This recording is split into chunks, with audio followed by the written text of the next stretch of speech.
Inovacije prinašajo preboje. Preboji prinašajo priložnosti. Priložnosti pa prinašajo nove poslovne modele. Medtem ko vstopamo v četrto industrijsko dobo, tako imenovani ekosistem industrije prostorskih podatkov izkorišča in povečuje svojo vrednost ter pomen in vrednost informacijske tehnologije in inženirske industrije. Od avtomatizacije do umetne inteligence, interneta stvari, velikih podatkovnih zbirk do prilagajanja aplikacij in digitalnih storitev. Zaradi velike hitrosti tehnoloških sprememb so tradicionalne poslovne prakse postale zastarele. Zaradi nenehnih prebojev se poslovni modeli, ki so bili prisotni več desetletij, zdaj spreminjajo. Da bi odprli nove tokove prihodkov, morajo današnji menedžerji preoblikovati zapuščino obstoječih poslovnih modelov. Kakšno mesto tu zaseda industrija prostorskih podatkov? Kako gledamo na tehnološke spremembe in posledične preboje? Ali je prisoten strah pred prihajajočo globalno upočasnitvijo gospodarske rasti? Z letno raziskavo podjetja Geospatial World, v kateri je sodelovalo več kot 100 izvršnih direktorjev in vodilnih v panogi iz celotnega ekosistema, je bilo ugotovljenih nekaj zanimivih spoznanj.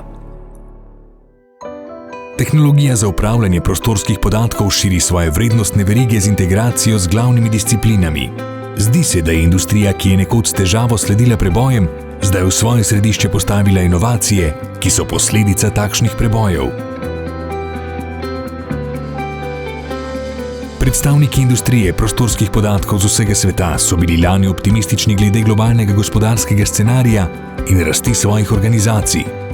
Letos so sicer še vedno prepričani o rasti svojih podjetij, vendar se bojijo, da lahko prihajajoča globalna upočasnitev gospodarske rasti in vse večja geopolitična nestabilnost negativno vplivata na njihovo delovanje.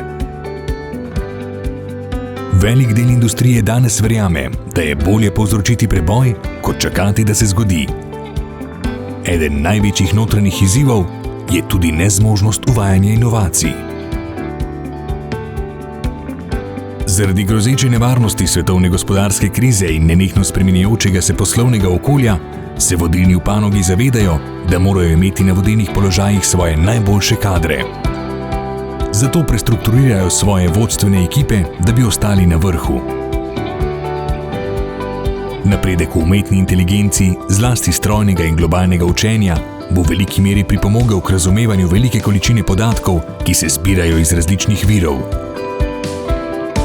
Umetna inteligenca in uvajanje senzorjev sta dva nova trenda, ki bosta določala prihodnost.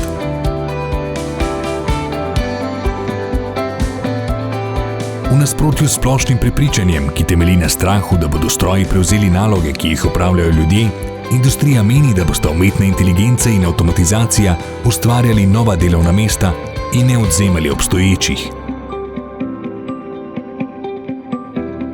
Industrija je zdaj priča konsolidaciji, hkrati pa spoznanju, da nobeno podjetje ne more ponuditi celovitih storitev v celotnem spektru.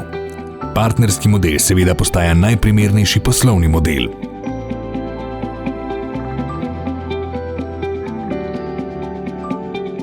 Organizacije bodo v prihodnosti osredotočene predvsem na ekološko rast, krepitev portfeljev izdelkov z naložbami v nove tehnologije in usmerjanje na nove trge.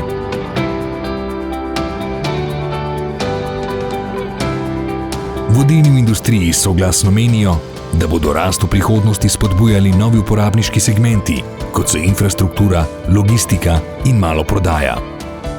Medtem ko sta ZDA in Evropa še naprej najpriljubljenejši destinaciji za poslovanje, Indija, Bližnji vzhod in Afrika za poslovne vodje niso nič manj donosne.